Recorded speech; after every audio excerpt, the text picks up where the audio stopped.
Bienvenidos a Historias Virgas, el mejor podcast de historia en el mundo podcast y videoblog, ¿no? Muy videobloguero, muy Wherever Tomorrow en el 2010. ¿Dónde está Wherever hoy? En la ignominia, en el olvido y en el abandono. Pero eso es harina de otro costal. Yo soy Rodrigo Villanueva, mejor conocido en el bajo mundo de la historia como McLovin o McLovin ZDU. Ya somos 10,000 en Instagram y eso me da harto gusto, me da un chorro de gusto, me da un buen de gusto. Iba a decir chingo, pero creo que es muy grosero. Me da mucho gusto porque ya somos más de 10,000 personas en Instagram. Lo luché, lo soñé, lo añoré. Me fui de rodillas a Chalma, regresé ya rodando y ya somos 10,000. Les doy la más cordial bienvenida a este que es su podcast histórico de confianza. Un chingo de mensajes. Oye Mac, que cuando regresas. Oye Mac, que por qué no lo has hecho. Oye Mac, que dónde está Tony. Oye Mac, bueno, ya estamos de regreso. Tuvimos que trabajar en otras cosas. Acuérdense cómo dice el dicho popular. Primero lo que deja y luego lo que apendeja. Y esto no necesariamente apendeja, pero todavía no me da tanto dinero como me dio lo otro que estuve haciendo. ¿Qué estuve haciendo? Me fui a la pizca del tomate allá en California, en Sacramento, California. Pero hoy estamos de regreso en Historias Virgas, el mejor podcast de historia en el mundo. Les recuerdo, este contenido es parte del universo de ZDU, en donde está que su ZDU al aire, que su ATM, que su Bu Podcast, que su Ya te las ares, que su No necesito terapia, que su todo lo que hacemos en ZDU. Y para todos los que lo pidieron y decían, ¿dónde está? ¿Dónde está mi capulina de la historia? Y que yo les decía, no sé, puede ser, quién sabe, a lo mejor. Aquí está detrás de cámara, nada más de cámara porque solo es uno. Nada más y nada menos que el capulina de la historia, Antonio Guerrero. Bravo, Tony. Bienvenidos a una nueva emisión, una nueva temporada. Más histórica que nunca, más divertida que nunca, más capulinística que nunca. Se me pidió que hablara del conflicto en Afganistán. Les voy a hablar un poco. Y dije, ¿por qué los mexicanos estamos tan distantes de los conflictos internacionales cuando probablemente el inglés o el gringo pues esté muy acostumbrado a ver a su nación en guerra? Y pues de hecho es el día a día, ¿no? Como que, mi hijo pues ya está en el Army y se fue a Irán, se fue a Afganistán. Pues porque esos son países en constante conflicto y con una actividad bélica importante, mientras que México pues nos han dicho que siempre hemos sido un país neutral, un país alejado de los pedos, ¿no? Porque ya tenemos demasiados al interior del país. ¿Y por qué meternos en conflicto en otros? Que nosotros respetamos la soberanía de los pueblos, respetamos los territorios, a las naciones, la autodeterminación. Así, unos minutos y dije, creo que no es cierto. México ha estado en distintos conflictos internacionales involucrado de alguna o de otra forma. México inclusive se ha peleado territorio, algo que nunca nos dicen, con nuestros vecinos del sur. México ha sido metiche en algunos conflictos internacionales y hoy en esta Historias Virgas les voy a hablar de México en guerra. Pero antes de comenzar, vamos rápido, porque así me lo pidieron, hablar de lo que está pasando en Afganistán. Si ustedes quieren informarse más, aquí abajo en la caja de descripción van a encontrar el video en donde hablo del Talibán y de Osama Bin Laden. Y hay otro en donde les cuento del Islam. Hay dos muy buenas entregas para entender un poco al mundo musulmán. Pero a grandes rasgos lo que está sucediendo es que después del ataque a las Torres Gemelas, el 11 de septiembre del 2001, ¿cierto? 2001, 11 de septiembre del 2001, fecha que todos tenemos grabada, porque pues todos estábamos, ya saben, la clásica, que en la escuela, que en el trabajo, que ahí viene la Tercera Guerra Mundial, que hay mamá y mamita, y todos lo tenemos tatuado en la memoria emocional. Después de esos atentados, Estados Unidos pues emprende una lucha en contra del terrorismo, en donde invade Afganistán. ¿Por qué Afganistán? Porque ahí estaba el Talibán, ahí estaba Osama Bin Laden, el cerebro detrás de estos atentados, un hombre que no era afgano, pero que pues tomó Afganistán como suyo, ¿no? A partir de pues esta yihad o esta guerra santa en contra de los infieles que estaban invadiendo Afganistán en ese momento. El ejército soviético. En ese momento el mundo vivía gran polarización. Como chairos y fifís, había capitalistas y socialistas. Había estadounidenses y había soviéticos. Entonces Estados Unidos, siendo gran enemigo de la URSS, pues decidió apoyar con armamento y capacitación, además de billete a estas guerrillas o estos grupos guerrilleros que estaban tratando de resistir y de expulsar a la URSS, que al final sí lo logran y pues se quedaron con el control del país, Afganistán. Este grupo de estudiantes jóvenes, cuando digo estudiantes no me refiero a estudiantes universitarios, sino estudiantes de las madrazas o de las escuelas religiosas al sur de Afganistán, y se quedaron con el armamento norteamericano, también con las Kalashnikov o los cuernos de chivo soviéticos. Dejaron ahí sus cuernos de chivo y salieron corriendo, como una amiga, Tony, que dejó los cuernos y se fue corriendo. Sí. Tú la conoces. Sí, claro. Ella se llamaba Marta.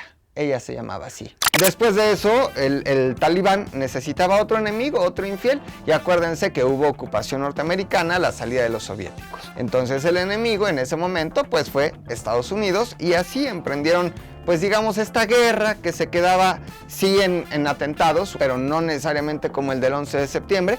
Pero lo interesante de todo esto, podcast Historias Vergas se escucha, es que pues el dinero con el que se financiaba al talibán, al terrorismo afgano, era dinero de Estados Unidos.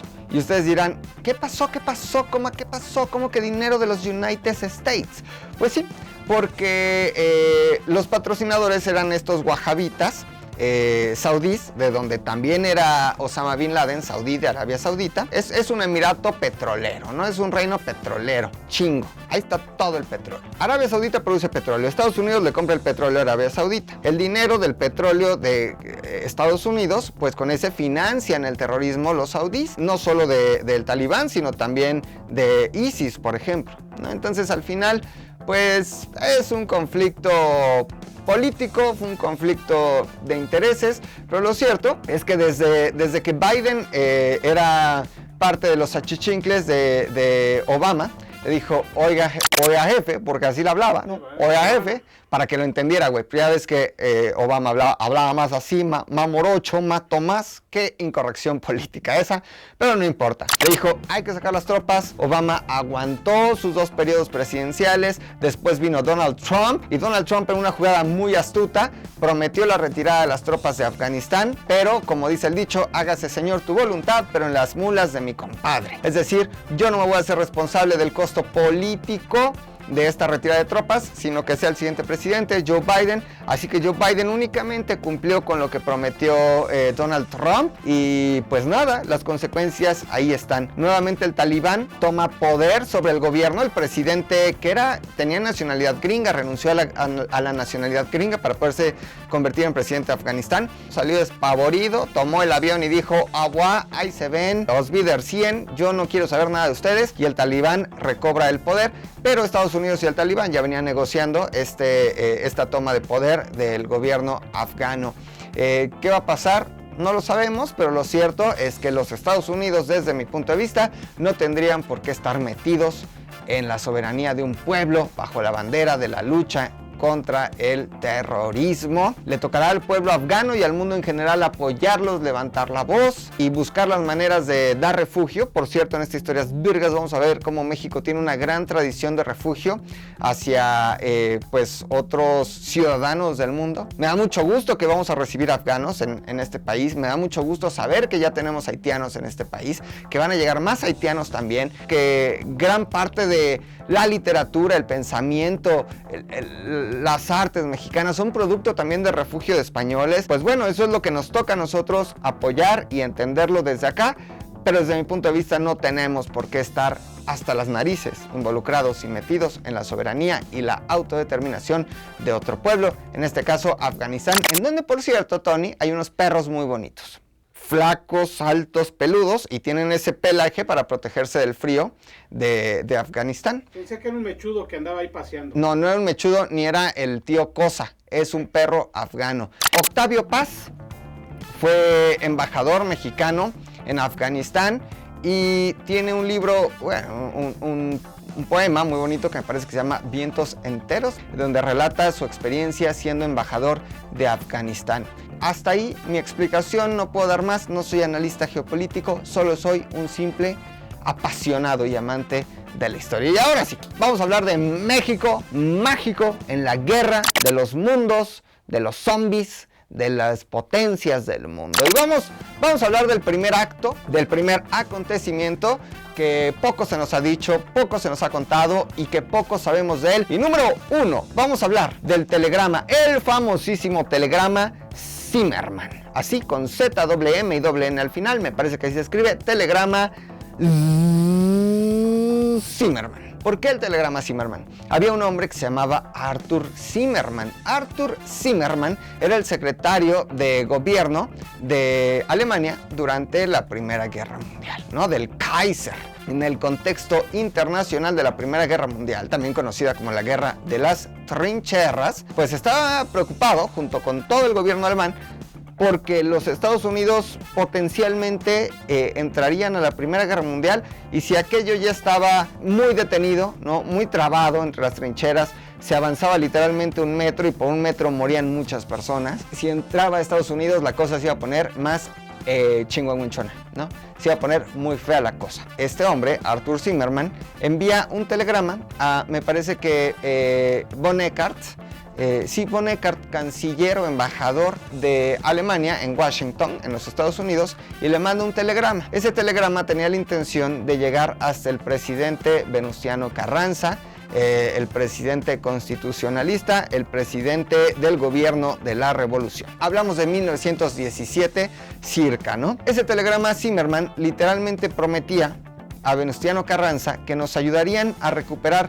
los territorios perdidos años atrás, en 1847, aquellos territorios que perdimos y que forman parte de los Estados Unidos, la parte sur de los Estados Unidos, y que nos iban a regresar ese territorio si México, pues, le entraba con ellos y le declaraba la guerra a su peor enemigo, que eran los Estados Unidos. Eso prometía, además del apoyo de Japón para esta misión de recuperar el territorio perdido en 1847. Afortunadamente, el telegrama Zimmermann fue interceptado por la inteligencia británica, fue desencriptado, y lo leyeron y dijeron, what the fuck, aquí dice que los alemanes quieren, pues, entrarle con México para hacer una guerra en México, y que los Estados Unidos estén distraídos en la guerra de México y no vengan a Europa a hacerla de pedo. Se lo reportan eso al presidente de los Estados Unidos, y el presidente de los Estados Unidos ya había reconocido al gobierno de Venustiano Carranza,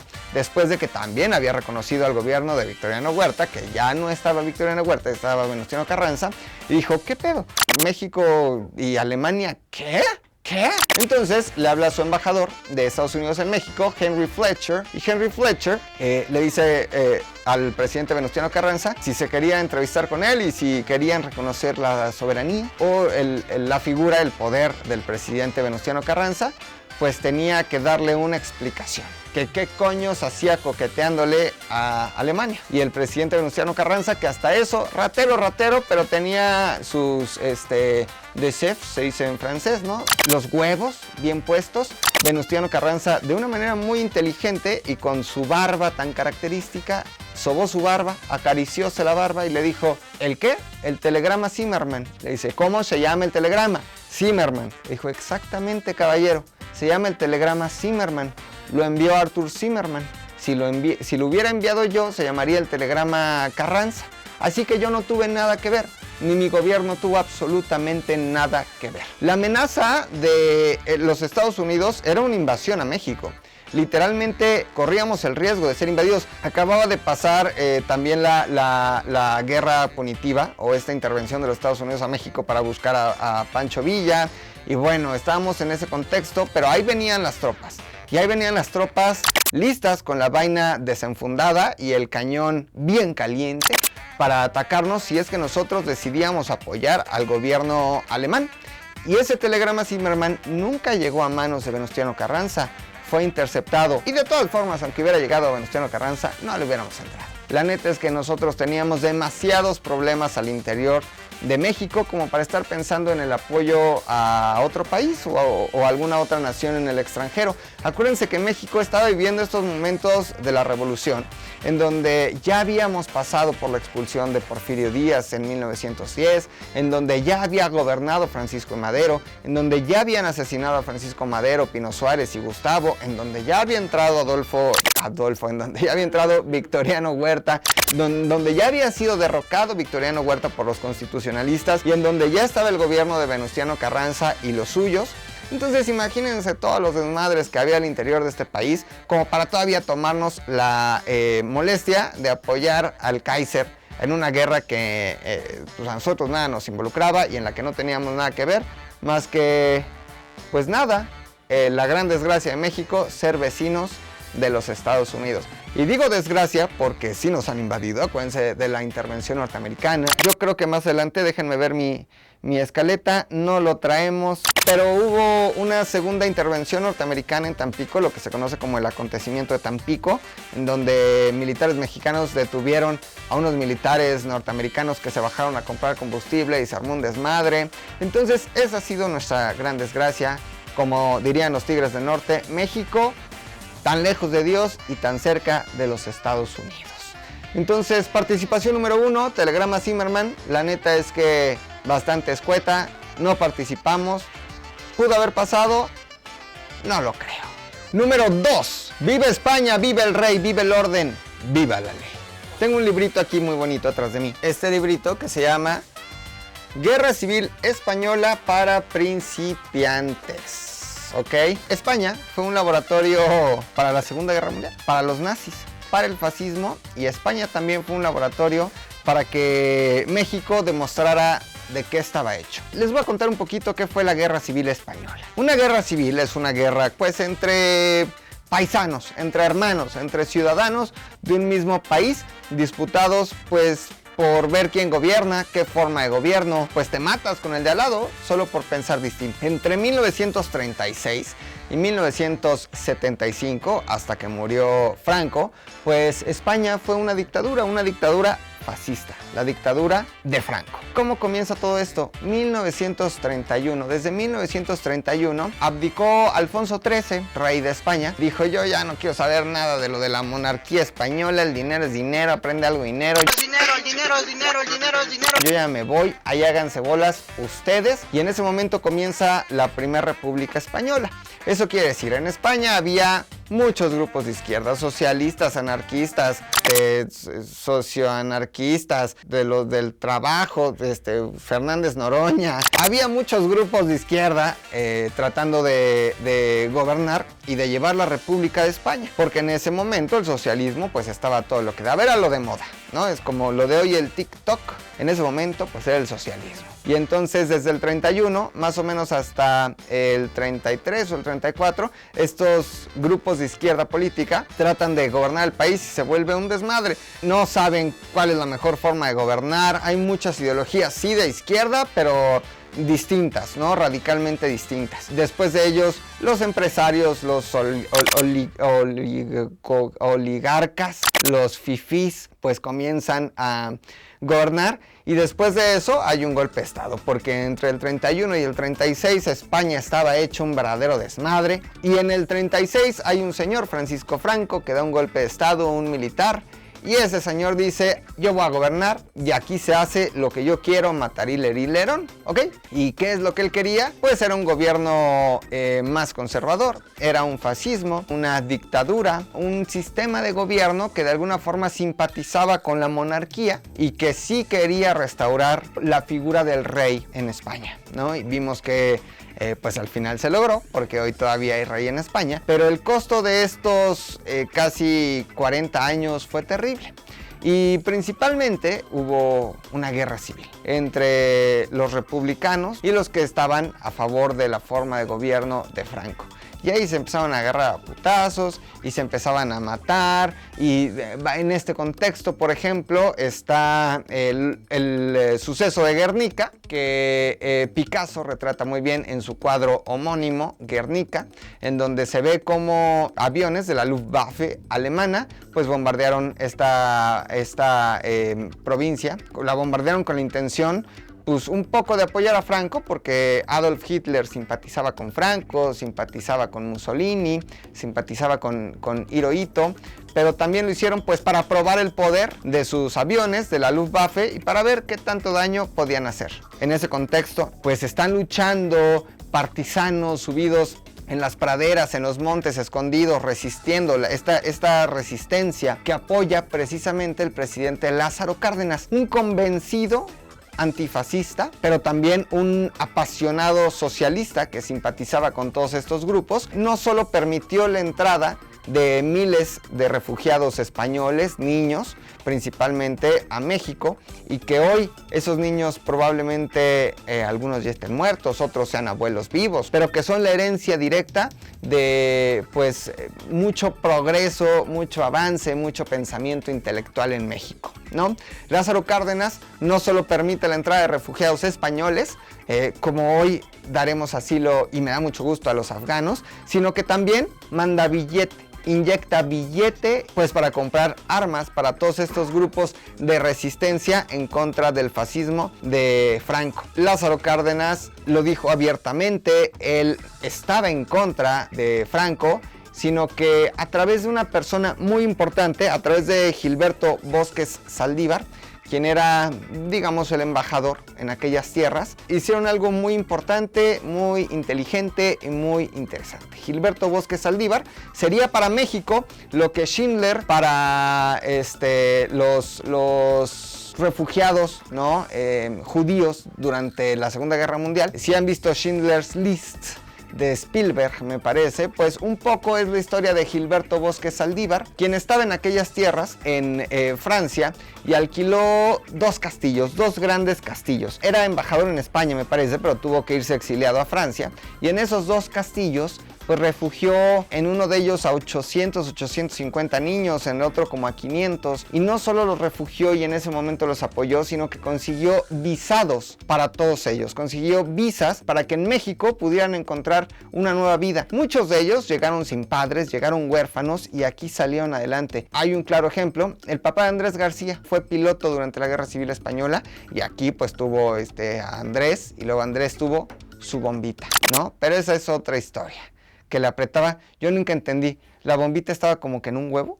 Gilberto Bosques Saldívar, 850 niños en un castillo, 500 en otro, visas y vénganse para México. Gracias a él, muchos refugiados españoles pudieron llegar hasta acá. Un hombre ejemplar en la política exterior mexicana, pero que también buscándole por ahí un poquito, cuando tenía que darle asilo a los judíos, creo que no quiso mucho darle a los judíos, porque en ese momento el antisemitismo era generalizado.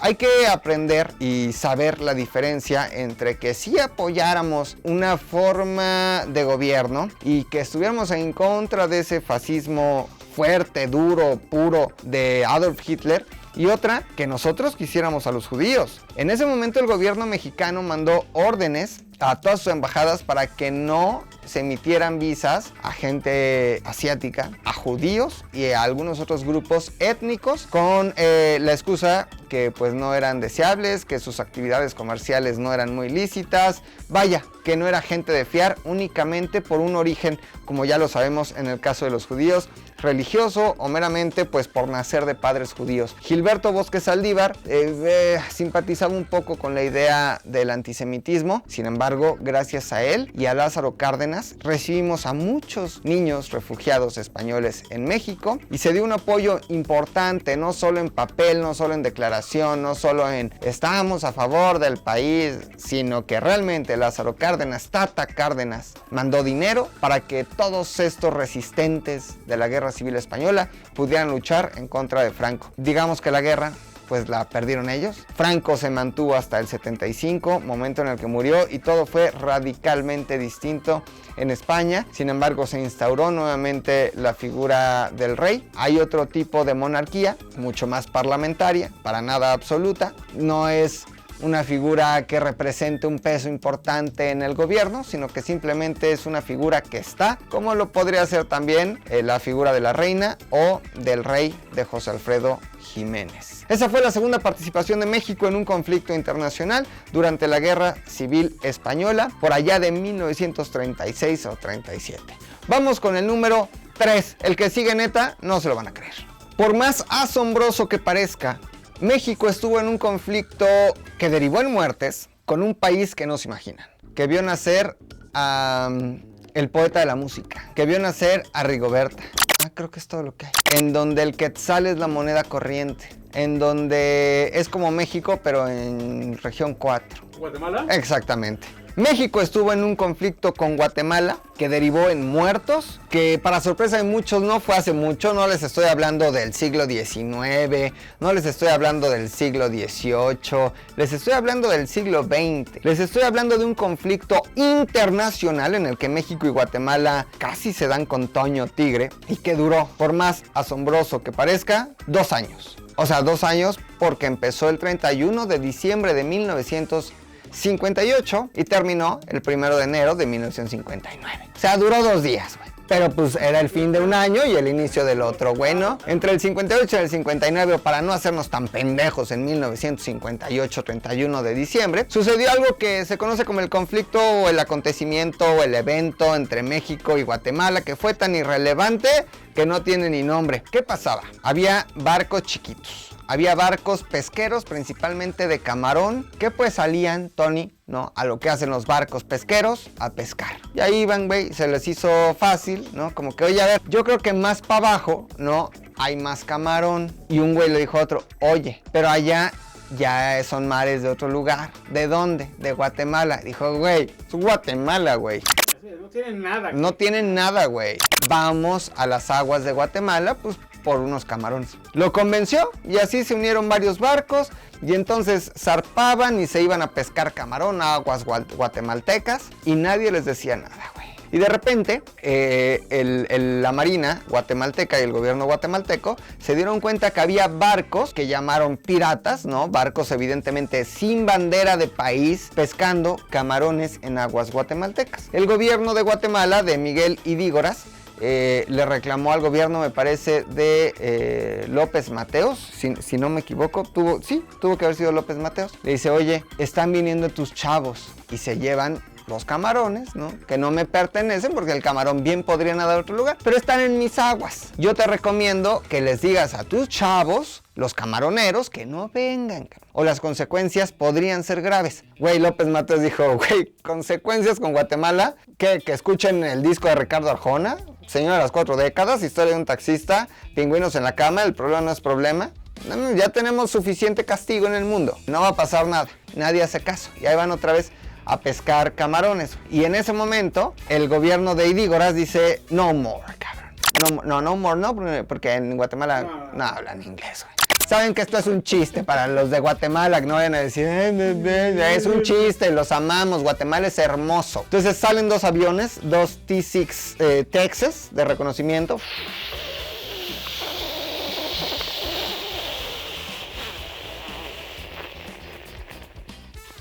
Se me acabó el aire. Sí, ya reconocieron. Regresan a su base y dicen, efectivamente, 8 barcos pesqueros sin bandera de país y sin identificación están pescando en nuestras aguas. Ok, les mandan otros aviones, Tony.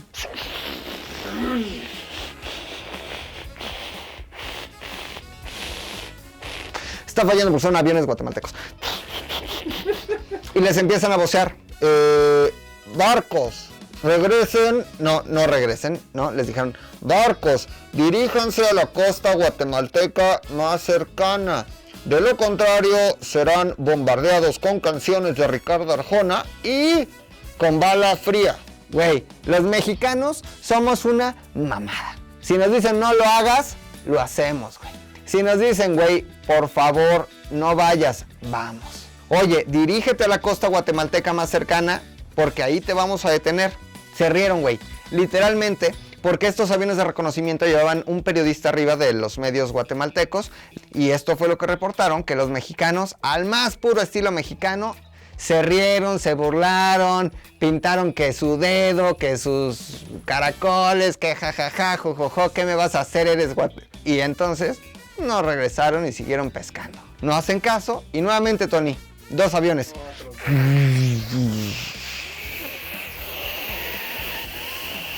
pero esta vez 2 Mustang P-51, me parece, 2 pinches avionzotes chingones bombarderos, güey. Último aviso, huevos, güey, rafagueando los 8 barcos pesqueros mexicanos que se encontraban en aguas guatemaltecas. Las balas no llevaban la intención firme de matar, pero pues si así era, ya se les había avisado. Las balas pasaron por enfrente del barco, por atrás del barco, o en términos más marítimos, por la proa y por la popa, o por la popa y por la proa, o no sé cómo chingado se diga. Bombardean, pum, güey. En ese momento, los barcos mexicanos, giro de timón y vámonos de regreso a México. Se les está 18 que no vayan de regreso a México. Bombardeo. El resultado, 8 pescadores mexicanos muertos y 14 heridos, después rescatados por la milicia guatemalteca, y se reportó a México, y se le reportó a Adolfo López Mateos, y Miguel Ydígoras le dijo, te dije que no vinieran, güey. Tú estás más entretenido en otros asuntos, en ser Adolfo López Mateos, el presidente más guapo de México, y entonces Adolfo López Mateos contestó de una manera contundente, valiéndole pito. Ignorando lo que había pasado, hubo marchas de estudiantes mexicanos reclamándole al gobierno guatemalteco su acontecimiento. Ydígoras, mamón, ellos acá solo... Está tu camarón. Acá está tu camarón. Muchas manifestaciones, güey, en contra de Ydígoras. Y entonces el presidente López Mateos dijo, no, sí, rompemos relaciones diplomáticas con estos chavos, los de Guatemala. Algunos países de América, del continente, apoyaron a México, otros países apoyaron a Guatemala, se rompieron relaciones y al paso de los meses reanudaron relación internacional, comercial y otra vez están amigos como siempre. Y nadie se acuerda que el 31 de diciembre de 1958 hubo un acontecimiento en donde, pues sí, lamentablemente perdieron la vida 8 camaroneros, pescadores de camarón, pescadillas, camaronillas, cóctel de camarón. Pero sí tuvo nombre, ¿no? ¿Cómo? ¿No fue la guerra del camarón? La guerra del camarón. Esta será recordada como la guerra del camarón.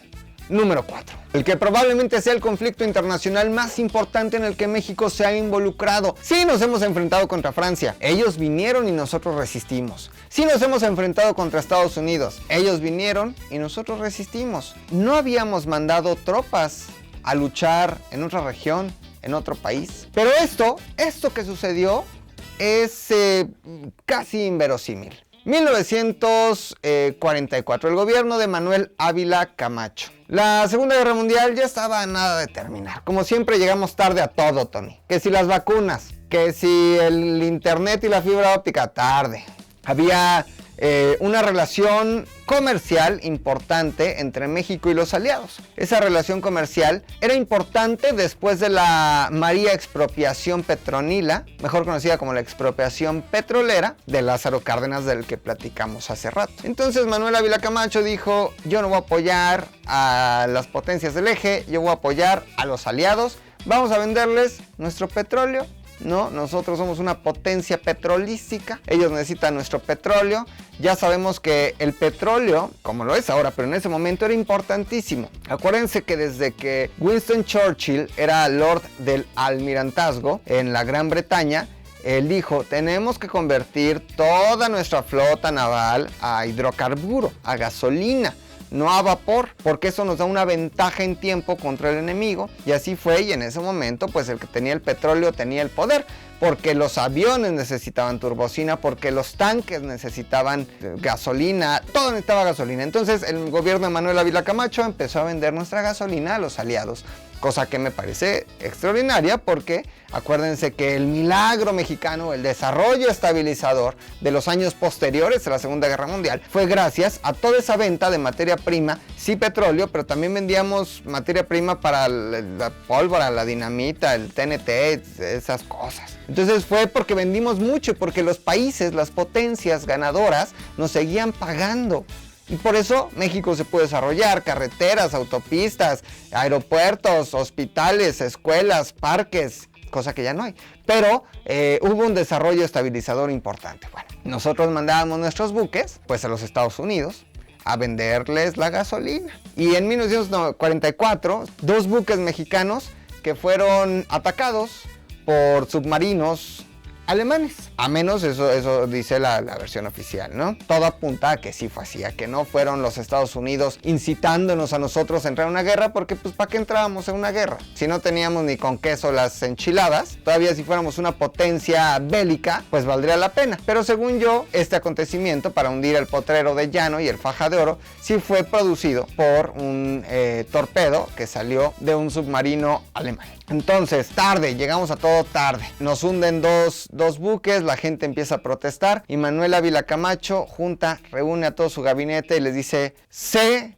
que nosotros habíamos sido neutrales, durante mucho tiempo México se declaró neutral, desde el gobierno de Venustiano Carranza, que yo les platicaba hace rato, ese gobierno constitucionalista, con Isidro Fabela, que fue un gran promotor de la neutralidad mexicana, pues México solo volteaba a ver a los de al lado y decía: it's not my fucking deal, rómpanse ustedes, a putazos o qué, putazos o qué. ¿Putazos o qué? ¿Putazos o qué? Entonces Manuel Ávila Camacho reúne a su gabinete y dice: de alguna forma no podemos permitir esto, tenemos que hacer una contundente declaración en contra de las potencias del eje, y es así como se declara, ojo, el estado de guerra, más no la guerra. Esto quiere decir, estamos alertas por si cualquier cosa, pero ahorita que digas así, yo ahorita México voy a mandar mis tropas a atacarte a Alemania, no lo voy a hacer, pero hay un estado de guerra. Importante, cosas que surgieron de ese estado de guerra de Manuel Ávila Camacho, pues había simulacros por si nos bombardeaban. En las noches se apagaban las luces, sonaban las sirenas, la intención es que si pasaba algún avión de la Luftwaffe por encima de la Ciudad de México, pues no encontraran dónde bombardear porque no había luces. En el colegio alemán, por ejemplo, que estaba aquí cerca en Benjamin Franklin, se construyeron túneles por debajo de la escuela que servían de búnker para que los niños se escondieran por si había algún ataque. Vaya, México estaba en estado de guerra. Pero no solo eso, sino que Manuel Ávila Camacho le dice a su gabinete: chavos, ¿cómo es que nosotros podemos apoyar a los Estados Unidos?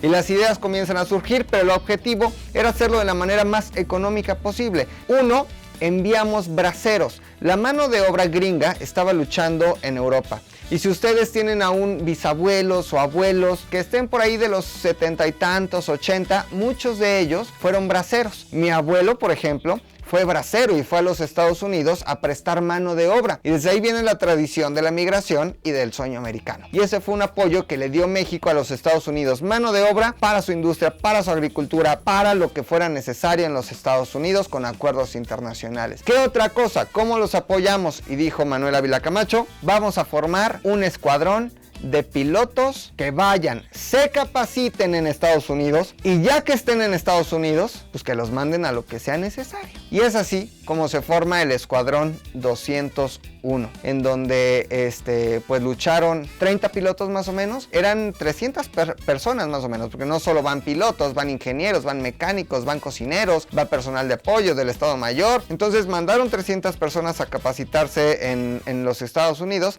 para aprender las bellas artes de las alas y el vuelo. Y fue como se capacitaron, consecuencia de estos ataques al Faja de Oro y al Potrero de Llano. Van, se capacitan estos 30 pilotos chavillos que vieron en el periódico pues la convocatoria. En México no estaba instaurado tal cual una escuela del aire o la Fuerza Aérea Mexicana. Entonces se van a Estados Unidos, algunos tenían experiencia, otros no, y allá se capacitan estos chavillos mexicanos. Tengo el honor de conocer a un piloto del Escuadrón 201 y siempre que paso le digo: mi héroe. Van, se capacitan y zarpan de San Francisco en un viaje que dura más de 130 días. Iban en este barco, ¿no?, rumbo al frente asiático o del Pacífico. Acuérdense que la guerra mundial no solo se lleva a cabo en Europa y en Alemania, ahí cerquita, sino que había otro frente, el del Pacífico. Los Estados Unidos en contra del Pacífico, que entran en guerra después de que Japón ataca a Pearl Harbor. Ya estamos en 1944. Van más de 130 días. Dura tanto el viaje porque tenían que cambiar de dirección cada 10 o 15 minutos porque había submarinos alemanes. Entonces iban en una dirección y cámbiale para acá, ahora regrésate para acá, como cuando el güey redirecciona. Ahí iban hasta que llegaron ¿a dónde? Filipinas, a Luzón, Filipinas. ¿Por qué mandaron a nuestros pilotos mexicanos a Filipinas? Porque Filipinas y México tienen una relación de siglos, virreinal. Filipinas fue conquistada por novohispanos, entendámoslo casi así, por mexicanos. no nacieron en un México instaurado, pero sí nacieron en la Nueva España que formaba o que era este territorio. Salieron estas avanzadas con novohispanos y tlaxcaltecas. Los novohispanos y los tlaxcaltecas invadieron Filipinas. Por eso en Filipinas se hablaba español hasta hace pocas décadas, porque fue también del Imperio Español, porque pertenecía a la monarquía española, aquella de Carlos V, aquella de, Carlos I, pertenecía también Filipinas, o del rey Felipe, por eso se llama Filipinas, por Felipe, y porque había una relación de siglos. La nao de China, que llegaba de regreso de Asia hacia México, zarpaba efectivamente de Filipinas, no necesariamente de China, aunque sí hacía un recorrido, y después llegaba esta flota de barcos con mercancías hasta México. Podían llegar a Monterey, California, o podían llegar pues hasta Acapulco. Se la pasaban increíble. El restaurante Vaquita, que tenía como una vaquita que movía las patas. Una gran relación con Filipinas. Por eso los mexicanos llegaron a Filipinas. Cuentan los pilotos del Escuadrón 201 que no solo iban ellos, sino iban más militares, ¿no?, de los Estados Unidos, más de 300 personas, que solo ellos eran 300, pero iban tropas gringas. Y cuando ustedes tienen esta imagen, por ejemplo, que llega el barco y baja la puerta frontal, y esta clara escena del día D, que ya están los otros resistiendo con metralletas, y cuando bajas, pues unos mueren en cuanto se abre la puerta, otros alcanzan a llegar, otros pecho tierra, y todo es una masacre. Pues exactamente eso es lo que no pasó cuando llegaron a Filipinas. Se abre la puerta y había fiesta, Tony, porque los aliados ya habían tomado esa parte de Filipinas, porque ya estaba bajo control, y porque inclusive pues ya había una representación por allá diplomática, en donde los recibieron hasta chinas poblanas, a mis queridos compatriotas, Filipinas vestidas de chinas poblanas, a mis queridos compatriotas en Luzón, en Filipinas. Llegan ahí y alistan las misiones. Sí hay misiones, sí hay vuelos, sí hay bombardeos, sí hay muertes. Afortunada o desafortunadamente vienen las explosiones de Hiroshima y Nagasaki, que ponen fin no solo a la Segunda Guerra Mundial, porque esa, digamos que había terminado días antes en el frente europeo con la rendición alemana, pero los japoneses seguían luchando. Hiroshima y Nagasaki representa la rendición absoluta y el fracaso del Japón imperial de Hirohito, y entonces pues firman la rendición, se acaba todo y los mexas se regresan a México después de haber cumplido misiones de bombardeo en Luzón, a los rezagos que quedaban de los japoneses en Filipinas. Sí hay muertos, de hecho uno de ellos el piloto más joven que iba en el Escuadrón 201, y después regresan siendo héroes, como dirías tú, Capulina. Yo era un héroe, tanto que México sí marcha con los aliados cuando el desfile de la victoria, y no solo eso, sino que durante ese contexto también, de una manera muy curiosa, la Confederación de Charros en México alistaron todo un grupo de charros por si los nazis invadían México. Si ustedes buscan en Google charros contra nazis, encontrarán toda esta memorabilia para convocar a los charros y formarse y resistir si es que los alemanes invadían México. Fue la participación más importante de México en una guerra internacional. No nos la cuentan, los pobres veteranos del Escuadrón 201 están más olvidados que nada, solo tienen una colonia y una estación del metro. Creo que no tienen ni siquiera pensión de la Fuerza Aérea Mexicana, que deberían de tener y que los deberíamos de reconocer como los héroes que fueron. Y así llegamos al final de esta entrega del Historias Burgas, el mejor podcast de historia en el mundo. Yo fui Rodrigo Villanueva, mejor conocido en el bajo mundo del tráfico de michotes y barbacoa de Hidalgo como McLovin ZDU. Qué cosa tan rica son los michotes. Les recuerdo mis redes sociales, McLovin ZDU, McLovin se escribe MCLOVINZDU, en Instagram y en Twitter, y en Facebook McLovin Historias Burgas, acuérdense, Burgas sin las vocales. Síganme, ahí les estoy subiendo muchas cosas muy divertidas, muy entretenidas, mucho jijiji y mucho jajaja. Recordarles también, en esta nueva etapa de ZDU, pues tenemos nueva temporada en Z al Aire, tenemos nueva temporada en ATM, tenemos nueva temporada en Book Podcast, tenemos nueva temporada en Ya te las Ares, tenemos nueva temporada en No Necesito Terapia, tenemos nueva temporada en Rap Semanal, tenemos y todo junto. No hay nada más que decir, pues sí, desear que el mundo tenga paz, que México pues no se meta con nadie y que nadie se meta con nosotros. Esperamos que próximamente podamos tener más claridad de lo que está sucediendo en Afganistán, que la gente pues deje de sufrir, en un mundo en donde no tengamos el miedo de creer en lo que queramos, de decir lo que queramos o de pensar en lo que queramos. ¿O no, Tony? Viva la paz. Yo por eso ahorita que nos vayamos te voy a dar paz, paz, paz, paz. Esto fue Historias Vergas, el mejor podcast de historia en el mundo. Nos vemos y nos escuchamos la próxima semana. Gracias por seguirnos. Los amo, tomen mucha agua, 2 litros, abrácense mucho, quiéranse mucho. Bye.